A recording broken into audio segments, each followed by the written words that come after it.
Aujourd'hui, on va parler de Morel et Prom qui tentent de repartir à la hausse, alors sans forcément faire d'analyse graphique. On voit quand même bien que c'était un plus haut qui n'était pas atteint depuis un bon moment déjà, depuis environ 4 ans. Donc s'il y a un potentiel regain des investisseurs, enfin un intéressement des investisseurs, c'est peut-être qu'il y a de bonnes nouvelles, de bonnes perspectives ou que sais-je. Donc on va étudier cette valeur et voir si la remontée c'est juste grâce au prix du pétrole et que du coup toutes les pétrolières s'enflamment ou s'il y a réellement un intérêt.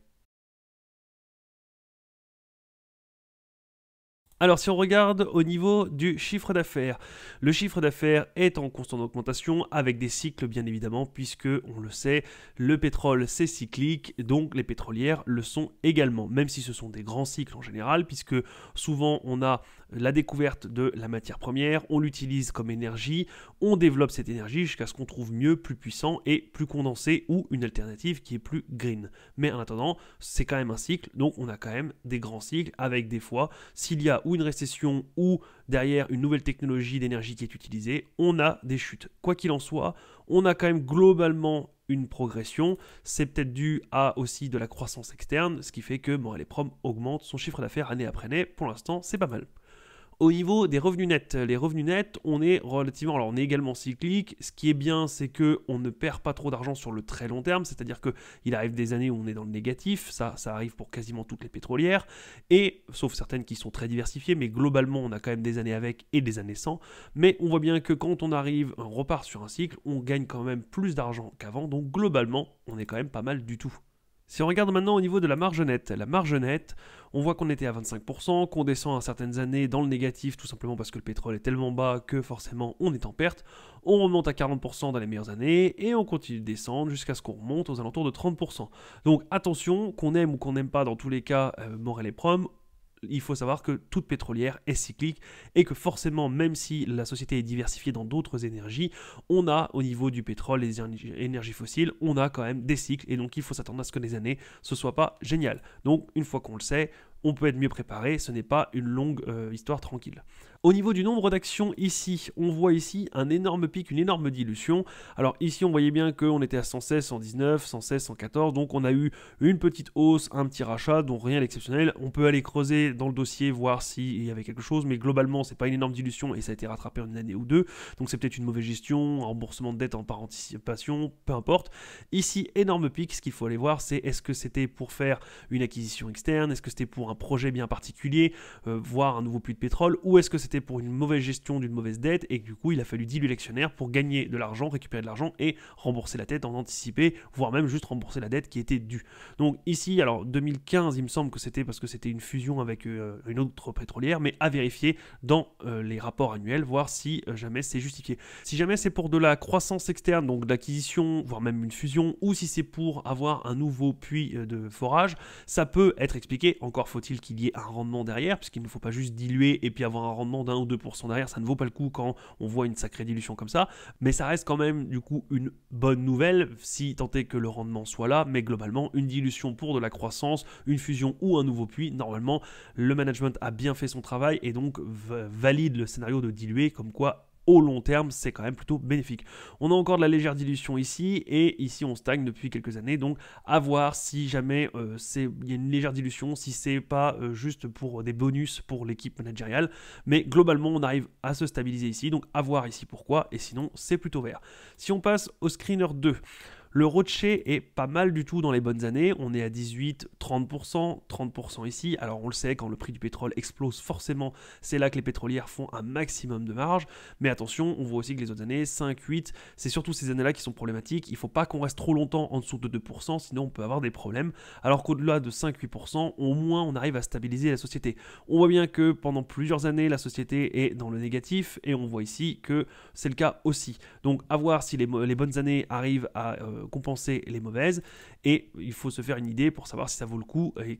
il vaut mieux rentrer en bas de cycle, maintenant, attendre, peu importe, ou ne jamais mettre un doigt de pied dans ce genre de cyclique. Si on regarde au niveau du free cash flow, on voit aussi le free cash flow qui est cyclique avec effectivement les meilleures années à 268 et 244 millions. Mais ce qui peut être intéressant pour Morel et Prom, c'est surtout le price to free cash flow. Alors forcément ici on a un problème d'échelle. Mais si on regarde bien, on arrive à un moment donné où on a un price to free cash flow de 9. On a eu un top du top au niveau de avril 2023 où on était à 2,65, ce qui veut dire que la personne qui a acheté ici peut récupérer son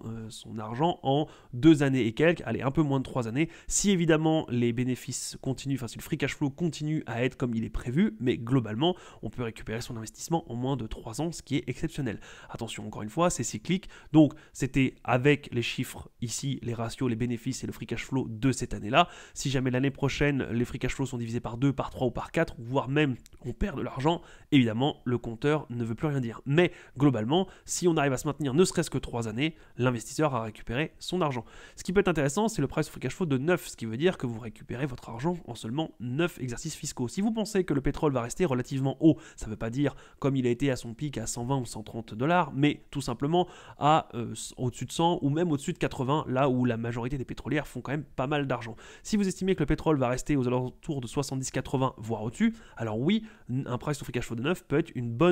un bon chiffre et un bon moment de rentrée. Si vous estimez que le pétrole va baisser ou parce qu'on découvre d'autres technologies ou tout simplement parce qu'on va arriver en récession et que la demande va baisser ou parce que les conflits géopolitiques vont cesser et trouver une issue favorable et que le pétrole va finir par redescendre, alors effectivement, il vaut peut-être mieux attendre parce que le price to free cash flow de 9 ne voudra peut-être pas dire grand-chose si le pétrole revient à 50 ou 40 $ le baril. Forcément, des sociétés comme Morel et Prom gagneront moins d'argent et peut-être que les bénéfices vont grandement diminuer. Si on regarde le screener numéro 3, donc au niveau du PER, on a un PER de 11, ce qui est très bien aussi, puisque ça veut dire qu'en 11 exercices fiscaux, vous récupérez votre argent. Au niveau de la dette, elle se maintient. Alors il faut le savoir, on est en légère diminution, en remboursement anticipé. Bon, les Prom a mis ça dans ses communiqués en disant que c'était l'une de ses priorités, ce qui est une très bonne chose, parce que passer de 417 millions à moins de 200 millions en 4 ans, 4 exercices fiscaux, c'est quand même vraiment pas mal. Si la société continue de se désendetter, ou de faire rouler sa dette par la suite, ça peut vraiment être une bonne nouvelle et ça permet d'être plutôt serein. Maintenant, on voit bien que on sait avec l'activité que ce genre de business fait que c'est très demandeur de capital et que souvent ces sociétés-là sont endettées.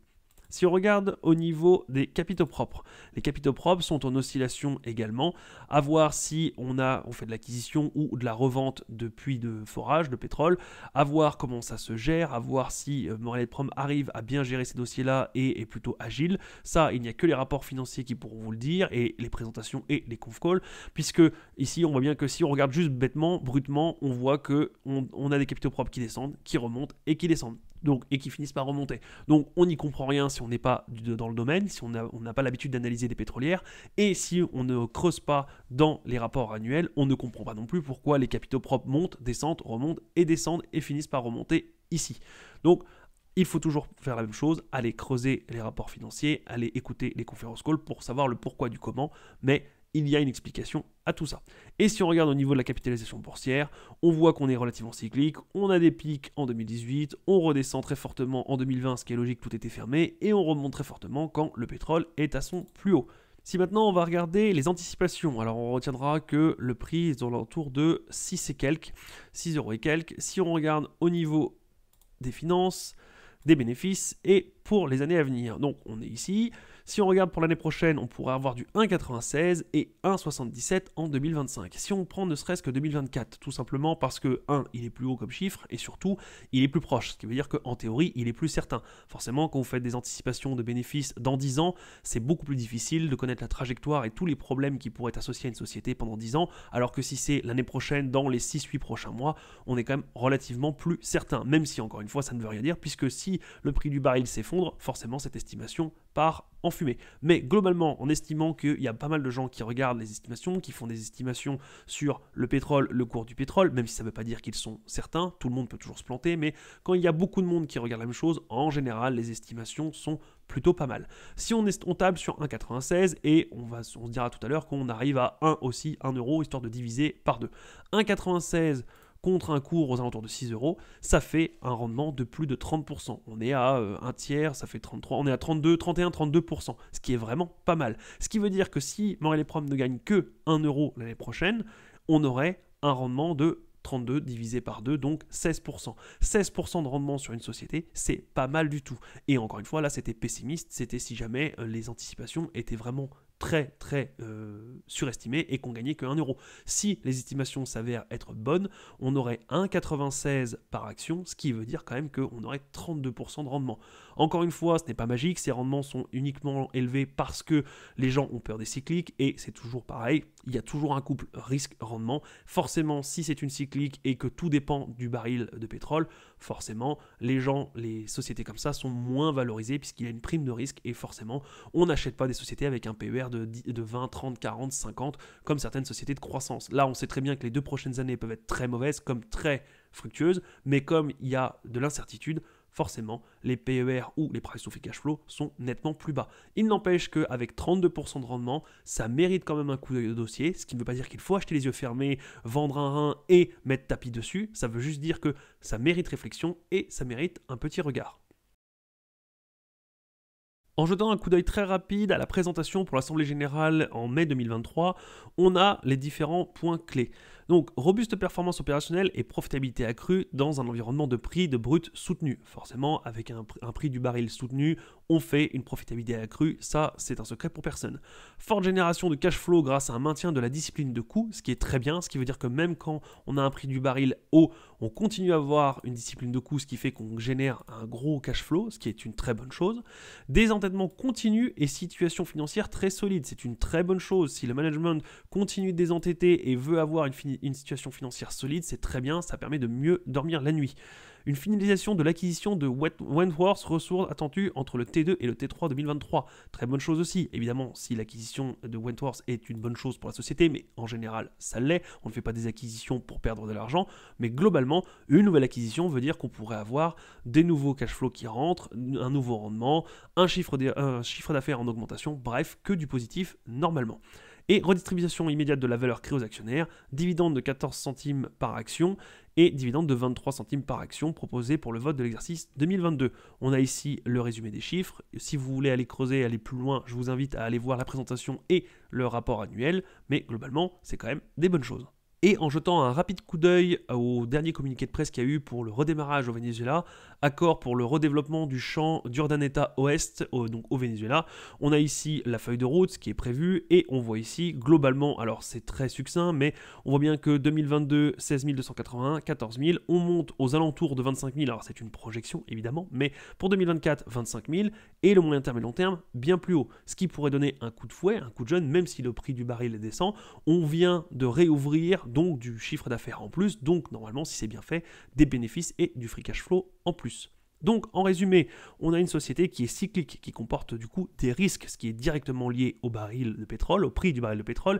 et ce qui est directement lié avec beaucoup de choses, c'est-à-dire l'économie internationale, c'est-à-dire les risques aussi géopolitiques, les conflits, peu importe, les politiques aussi au niveau énergétique, est-ce qu'on veut faire du green, est-ce qu'on veut faire de l'énergie renouvelable, est-ce qu'on veut essayer de réduire les impacts au niveau des énergies fossiles, bref, il y a beaucoup de choses qui peuvent influencer le prix du baril de pétrole, donc les gains directs des sociétés des pétrolières, mais de l'autre côté, on a aussi un price to free cash flow, un rendement de 32%, ce qui est vraiment pas mal, avec ici un redémarrage de certaines activités, plus l'acquisition externe de Wentworth, donc ce qui est vraiment pas mal du tout. Donc allez creuser, allez vérifier pour voir, il ne faut pas se jeter directement sur un rendement de 32%, mais globalement, on a quand même pas mal de signaux qui sont au vert, et si vous pensez que le prix du baril de pétrole peut rester haut encore quelques années, au moins 3 ans pour récupérer votre argent, ça peut être une bonne chose, un bon coup à jouer. Si en revanche vous pensez qu'on peut aller vers une récession ou avoir un prix du baril du pétrole qui descend, peu importe les raisons, alors effectivement ce plan tombe à l'eau, le rendement des 32% s'effondre et forcément, même si on a des nouvelles perspectives de croissance, et bien forcément si le rendement s'effondre, peu importe les nouvelles perspectives, on peut avoir un rendement qui descend en dessous de 10%, ce qui fait qu'en plus du risque de cyclicité, ça ne vaut pas le coup d'aller investir. Encore une fois ici, pas de allez-y acheter ou n'y allez surtout pas, faites-vous votre propre avis, réfléchissez pour bien dormir la nuit, et moi je vous dis à la prochaine. Salut!